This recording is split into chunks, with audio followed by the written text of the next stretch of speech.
very interesting, very nice, very beautiful कहानियाँ। Hello मेरे प्रिय दोस्तों, आज मैं फिर एक बार लेकर के आया हूँ अकबर और बीरबल की काफी इंटरेस्टिंग कहानी, व्यापारी की चोरी। दोस्तों, एक बार शहर में कसाई रहता था। बेहतरीन मांस बेचने के कारण वह शहर में काफी मशहूर था। शहर में हर किसी को उसकी दुकान के बारे में पता था। त्योहार के समय में उसकी दुकान में लोगों की भीड़ लगी रहती थी और वह कसाई पूरे दिन उनकी सेवा में लगा रहता था। ऐसे ही एक दिन एक व्यापारी कसाई की दुकान में आया।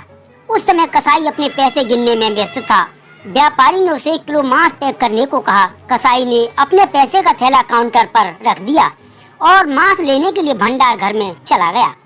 परंतु जब वह वापस आया तो यह देखकर हैरान रह गया कि पैसों का थैला वहाँ पे नहीं था। कसाई ने बहुत गुस्से में कहा, श्रीमान माफ करना, मुझे लगता है आपने मेरा थैला चुराया है। मैं उसे मांस लाने से पहले इधर छोड़कर गया था। व्यापारी बोला, तुम्हारी हिम्मत कैसे हुई मुझे चोर कहने की? यह मेरे पैसे का थैला है और मैं अपनी दुकान से साथ में लाया था।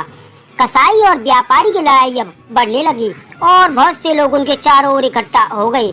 आखिरकार किसी ने उन्हें बीरबल के पास जाने को कहा।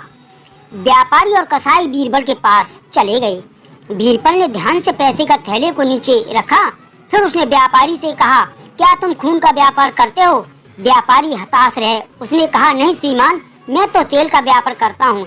बीरबल मुस्कुराया और उसने थैला कसाई के हाथों में रख दिया।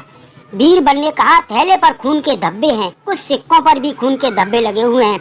अगर ये थैला आपका है तो इसको खून के धब्बे कैसे लग गए? व्यापारी के पास कोई जवाब नहीं था और उसकी चोरी के लिए उसको दंडित किया गया। कसाई ने बीरबल को धन्यवाद किया और खुशी से अपनी दुकान पर चला गया।